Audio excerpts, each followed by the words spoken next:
নমস্কার, সকলকে স্বাগত জানাই আমার চ্যানেল ইনভেস্ট উইথ নিশানি।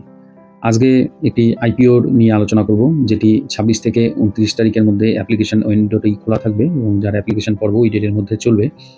এবার এখানে আমরা আলোচনা করব আইপিওর জিএমপি, আইপিওর ডিটেলস, কোম্পানির ডিটেলস, কোম্পানির ফিনান্সিয়াল, এবং আমরা শেষে জানবো যে অ্যাপ্লিকেশন করব কি না, এবং অ্যাপ্লিকেশন করলে পরে সেটা আমরা লিস্টিং গেইনের জন্য করব না লং টার্ম গেইনের জন্য করব নাকি শর্ট টার্ম হোল্ডিংয়ের জন্য করব। এবার এই যে এখানে যে কোম্পানিটা নিয়ে আমরা আলোচনা করব সেই কোম্পানিটার নাম হচ্ছে বিক্রান ইঞ্জিনিয়ারিং লিমিটেড। এবার এই যে এই কোম্পানিটা, এটি একটি 2008-এর এস্টাবলিশড হওয়া পুরনো কোম্পানি। 2008-এ যে মালিকের হাতে কোম্পানিটা ছিল, পরবর্তীতে কিন্তু 2014-তে নতুন মালিকের হাতে কিন্তু হস্তান্তরিত হয় কোম্পানিটা, এবং তারপর থেকে কোম্পানিটা কিন্তু ভালো বিজনেস করছে। এবার এই কোম্পানিটা কী ধরনের কাজ করে? এরা হলো ইপিসি অর্থাৎ ইঞ্জিনিয়ারিং প্রকিউরমেন্ট অ্যান্ড কনস্ট্রাকশন এর কাজটা করে, অর্থাৎ ঠিকাদারি কাজ। কোনো একটা বিষয়ে হয়তো বা কোনো একটি কনস্ট্রাকশনের কাজ হবে, সেখানে এরা কী করবে, কন্ট্রাক্ট নিয়ে সেই কাজটা করে দেবে, অর্থাৎ অন্যের কাজ এরা কন্ট্রাক্ট নিয়ে করে দেয়। এই ধরনের কাজগুলো কিন্তু এই কোম্পানিটা করে। এবার এরা কোন কোন ক্ষেত্রে কাজ করে সেটা একটু জেনে নেওয়ার বিষয় আছে। এরা মেনলি কাজ করে পাওয়ার ট্রান্সমিশন অ্যান্ড ডিস্ট্রিবিউশন, যেখান থেকে রেভিনিউ আছে তাদের 72.9%-এর মতো, এবং ওয়াটার ইনফ্রাস্ট্রাকচার অর্থাৎ ওয়াটার ইনফ্রাস্ট্রাকচারের সাথে যুক্ত যে কনস্ট্রাকশনগুলো আছে, যেমন water distribution system, surface water extraction system, overhead tanks, এবং বিভিন্ন যে ডিস্ট্রিবিউশন নেটওয়ার্কের কাজগুলো হয় ওয়াটারের, সেই ধরনের কাজগুলো কিন্তু এরা করে। তাছাড়া এরা রেলওয়েজের কিছু কন্ট্রাক্ট নেয়, এবং সোলার যে মডিউল যে বসানো, সোলার প্যানেল যে বসানো হয় সেই কাজগুলো কিন্তু এরা করে থাকে, মানে ইনস্টলেশনের কাজগুলো এরা করে। এবার আমি আগেই বললাম power transmission and distribution system থেকে এরা রেভিনিউ যেটা করে সেটা হলো 72.9%। ওয়াটার ডিস্ট্রিবিউশন সিস্টেম বা ওয়াটার ইনফ্রাস্ট্রাকচার থেকে কিন্তু আসে এদের রেভিনিউ 26%-এর মতো। আর বাদ বাকি যে রেভিনিউটা আছে, যেটা খুব সামান্য, সেটা কিন্তু আসে সোলার এবং রেলওয়েজের থেকে। এই হলো কোম্পানির ডিটেলস। এবার আমরা এই কোম্পানির যে আনুষঙ্গিক আরও কিছু বিষয়, যেগুলো আইপিও ডিটেলসের সাথে সাথে আমরা কিন্তু আস্তে আস্তে জেনে নেব। এবার এই যে কোম্পানিটা আছে, এই কোম্পানিটা আইপিও আনতে যাচ্ছে, আপনাদের কাছে আগেই বলে দিলাম আমি যে এর আইপিওর ওপেন ডেট হচ্ছে 26 তারিখ, এবং এই 29 তারিখের মধ্যে আপনাকে অ্যাপ্লিকেশন করতে হবে, এবং অ্যালটমেন্ট ডেট হচ্ছে সেপ্টেম্বরের 1 তারিখ, এবং যারা পাবেন না তাদের রিফান্ড কিন্তু 2 তারিখে হয়ে যাওয়ার কথা, এবং ডিম্যাট ট্রান্সফারও 2 তারিখে হয়ে যাবে। লিস্টিং ডেট হচ্ছে 3 তারিখ, অর্থাৎ সেই দিন লিস্টিং হবে সকাল 10টার সময়। এবার আইপিও ডিটেলস যদি একটু জেনে নেওয়ার চেষ্টা করি, তাহলে এই টেবিলটা বা এই চার্টটা দেখলে আপনারা বুঝতে পারবেন। এর ফেস ভ্যালু হচ্ছে 1 টাকা পার শেয়ার, ইস্যু প্রাইস হচ্ছে 92 থেকে 97 টাকা, অর্থাৎ আমাদের কাট অফ প্রাইস কিন্তু 97 টাকা, যে টাকায় আমরা অ্যাপ্লিকেশন করতে পারি। লট সাইজ হবে 148টা, এক লটে 148টা করে শেয়ার থাকবে। ইস্যু সাইজ হচ্ছে 772 কোটি টাকার, ফ্রেশ ইস্যু হচ্ছে 721 কোটি টাকা, অফার ফর সেল হচ্ছে 51 কোটি টাকা, অর্থাৎ এই 51 কোটি টাকা কিন্তু প্রমোটারদের হাতে যাবে, মালিকের হাতে চলে যাবে। এবার লিস্টিং হচ্ছে বিএসসি এবং এনএসসি দুটোতেই। এবার এই যে কোম্পানিটাকে নিয়ে আলোচনা করলাম, এখানে যারা অ্যাপ্লিকেশন করবে তাদের মধ্যে কিউআইবি কোটা আছে 50%-এর মতো, এবং এনআইআই এইচএনআই কোটা আছে 15%-এর মতো, এবং রিটেল কোটা রয়েছে কিন্তু 35%-এর মতো। এবার কোম্পানির একটু ফিনান্সিয়াল ইনফরমেশনটা আমরা নিয়ে নিই। সেটার মধ্যে আমরা এই টেবিলেই দেখতে পাচ্ছি যে এর 2022 থেকে 2025 পর্যন্ত বিভিন্ন ফিনান্সিয়াল ইনফরমেশনগুলো দেওয়া আছে। এখানে আমরা স্পষ্ট দেখতে পাচ্ছি যে অ্যাসেটসের দিকে যদি তাকাই, অ্যাসেটস কিন্তু প্রত্যেক বছর কিন্তু কোম্পানি বাড়িয়ে গেছে, এবং রেভিনিউ কিন্তু ইয়ার আফটার ইয়ার একটা ইনক্রিজ আমরা দেখতে পাচ্ছি। তারপরে প্রফিট আফটার ট্যাক্সও সেরকমভাবে কিন্তু বেড়েছে, নেট ওর্থ কোম্পানির বেড়েছে, রিজার্ভ অ্যান্ড সারপ্লাস প্রত্যেকটা বছরে কিন্তু বেড়ে গেছে। এবার তার সাথে সাথে পাল্লা দিয়ে বেড়ে গেছে কিন্তু বোরোইংয়ের মাত্রা। লাস্ট যে ইয়ার অর্থাৎ 31শে মার্চ 2025-এ সেখানে কিন্তু বোরোইং কিন্তু 272.94 কোটি টাকা। এটা একটা কোম্পানির জন্য হালকা নেগেটিভ বিষয়, এবং পরবর্তী আলোচনায় আমি আরও কিছু বলবো, সেগুলো শুনলে আপনারা বুঝতে পারবেন। এবার এই যে কোম্পানিটা আছে, এই কোম্পানিটার কিন্তু ক্লায়েন্ট লিস্টে কিন্তু ভালো ভালো কোম্পানি রয়েছে, যেটা আপনারা পরিচিত কিছু কোম্পানি আপনাদের জানার কথা। আশা করি আপনারা এগুলো জানেন এই কোম্পানিগুলো, যেমন পাওয়ার গ্রিড, এনটিপিসি, এবং বিভিন্ন স্টেট যে ইলেকট্রিসিটির কাজ করে বিভিন্ন যে কোম্পানিগুলো আছে, তারাও কিন্তু এদের ক্লায়েন্ট। এবং সেই জায়গায় দাঁড়িয়ে এই কোম্পানিটার যে ধরনের কাজ করে এবং ক্লায়েন্ট লিস্ট যদি আপনি দেখেন, তাহলে কিন্তু এর ফান্ডামেন্টাল বা এর যে কাজকর্ম করে সেটা কিন্তু ভালো স্ট্রং রয়েছে। এবার যদি আমরা বিভিন্ন রেশিওগুলো কোম্পানিটা দেখে নিই, তাহলে আমরা ভ্যালুয়েশনটা কোম্পানি ঠিক আছে কিনা সেটা কিন্তু বুঝতে পারবো। এখানে ডেট টু ইকুইটি রেশিও হচ্ছে 0.5, এটা একটু কিন্তু বেশি। তবে 1-এর থেকে নিচে হলে সেই কোম্পানিকে আমরা অনেকটা স্টেবল ধরে নিই, সেই জায়গায় এটা আছে 0.5%, ঠিকঠাক আছে।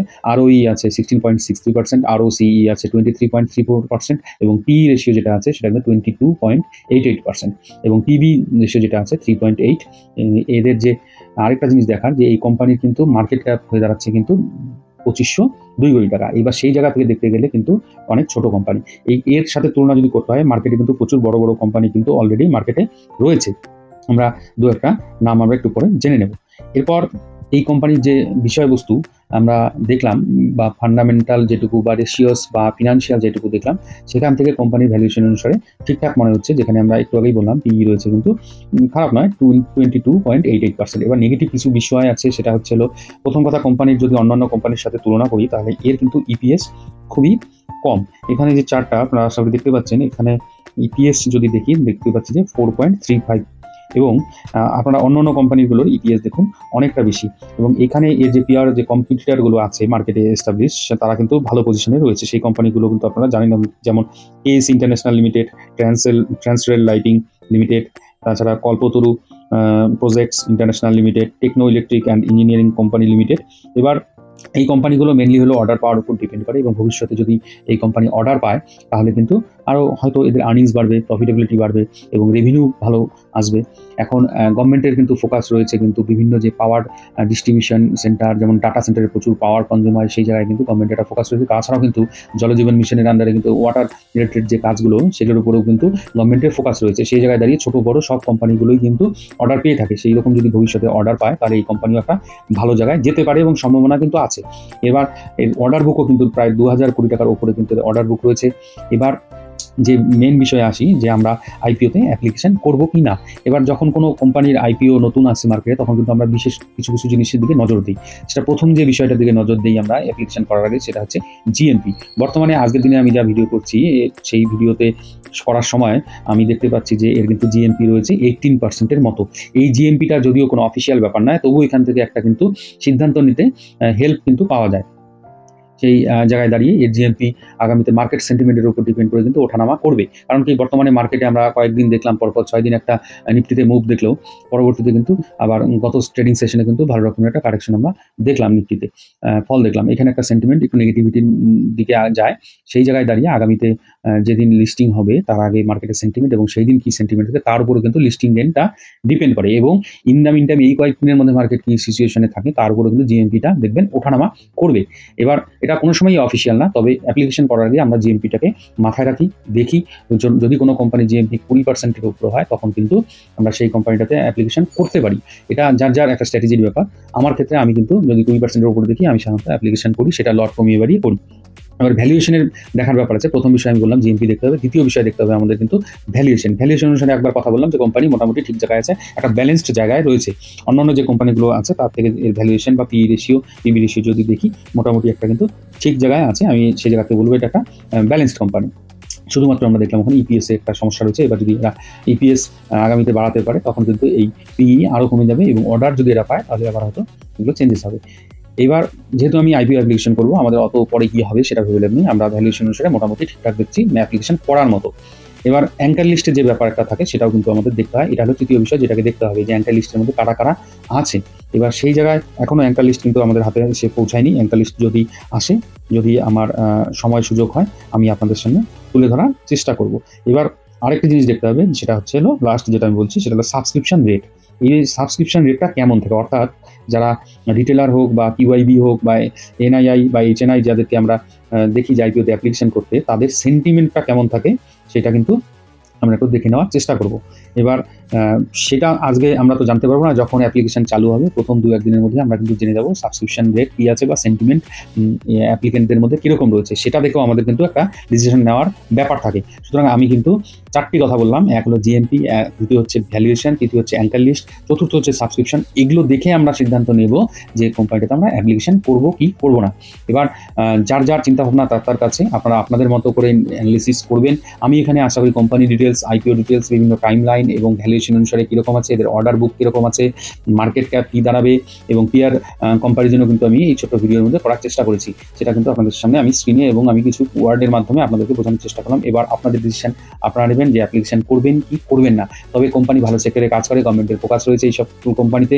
আমি এখন যে যার চিন্তাভাবনা থেকে কেউ লিস্টিং গেইনের জন্য করতে পারেন, এবং কোম্পানি যদি ভবিষ্যতে অর্ডার পায় তাহলে কিন্তু এর মধ্যে গ্রোথ কিন্তু আমরা দেখতে পারি। সেই জায়গায় দাঁড়িয়ে যদি কারো চিন্তাভাবনা থাকে যে এই সেক্টর এরকম ফোকাস করার মতো একটা সেক্টর, আগামীতে এই কোম্পানি অর্ডার পেতে পারে এবং কোম্পানি এতদিন ধরে যেরকম বিজনেস করছে সেই জায়গায় দাঁড়িয়ে কোম্পানি আগামীতেও ভালো বিজনেস করবে, এই বিশ্বাসটা যদি থাকে তাহলে লং টার্মের জন্যও কিন্তু এখানে ইনভেস্ট করা যায়। তবে বর্তমান যে আইপিওগুলো লিস্টিং হচ্ছে আমরা দেখতে পাচ্ছি, আইপিও লিস্টেড হওয়ার পরে কিন্তু এর মধ্যে একটা আপ মুভ দেখা যাচ্ছে। সেখানে দাঁড়িয়ে অনেকে কিন্তু আবার শর্ট টার্ম হোল্ডিংয়েরও সিদ্ধান্ত নিতে পারেন। যারা রিস্কি ট্রেডার তারা কিন্তু সেই সিদ্ধান্ত নিতে পারেন।